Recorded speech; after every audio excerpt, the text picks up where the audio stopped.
le marché de la parole. Et la parole du marché. Je veux dire par là que il y a souvent des débats d'idées, des positions, des conceptions qui s'opposent, qui se combattent, etc. Et on a l'impression,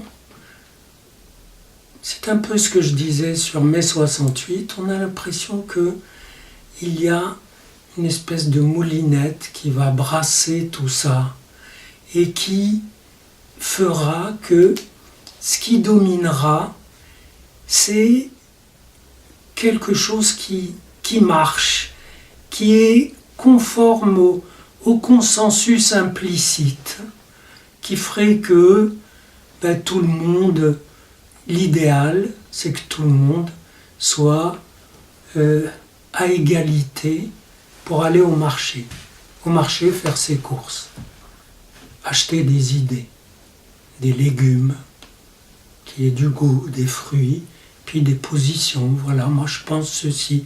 Et on croit que ces idées vont être déterminées par des positions, et en réalité, elles sont déterminées par le fait qu'il y a une force profonde qui lamine tout ça. Je vais vous en donner un exemple, qui lamine tout ça et qui dit oui d'accord, pensez ce que vous voulez, mais ce qui va dominer c'est ceci parce que c'est pratique, si vous voulez. Voilà, je donne un exemple pour la procréation assistée. Il va y avoir bientôt une loi qui va remanier tout ça, et la question se posait, est-ce que on ouvre la procréation à des couples de femmes? Voilà. Et alors, des gens disent oui, mais ça pose des problèmes, parce que des couples de femmes, ça veut dire qu'on inscrit que le père est facultatif, qu'il y aura donc des enfants sans père, etc. Puis d'autres disent, mais non, et etc. Pourquoi il n'y a pas de raison qu'il y ait une exclusion, une différence, etc.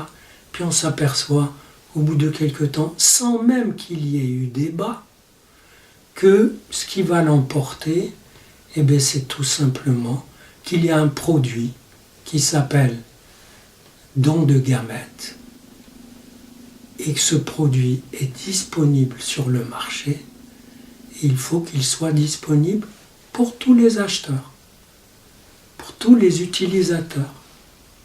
Point.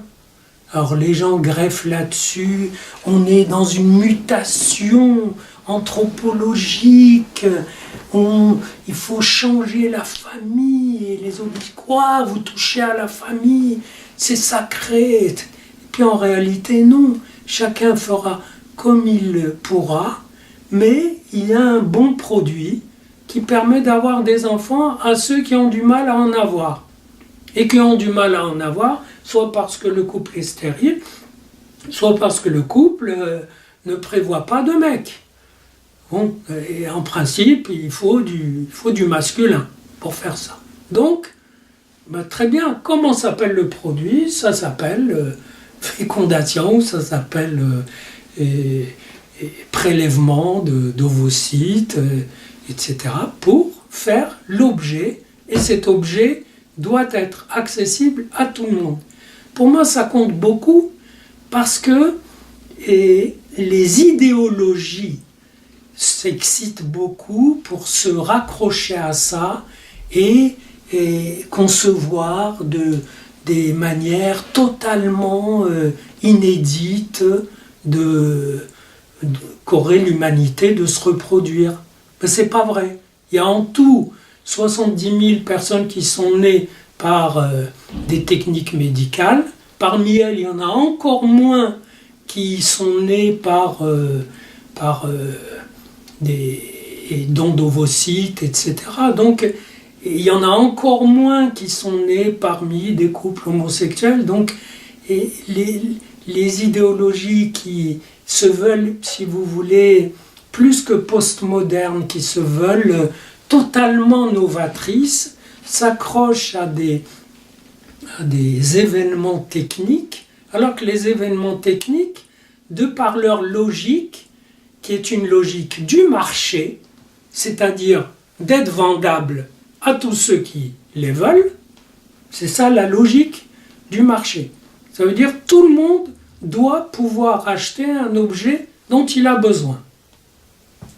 Ça, c'est le principe sacré, quel que soit le régime, quel que soit le système. C'est en ça que la logique du marché va l'emporter sur toutes sortes de débats idéologiques, plus ou moins tendancieux. Et cette logique, ça s'appelle la technique de gestion. Ça veut dire, mon petit, t'as un problème, mais chère petite, vous avez un problème, quoi, vous voulez un enfant? Ah oui, c'était pas prévu.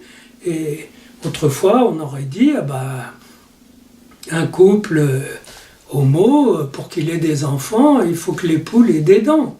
Depuis, les poules ont des dents technologiques. C'est-à-dire, il y a une technologie, c'est possible.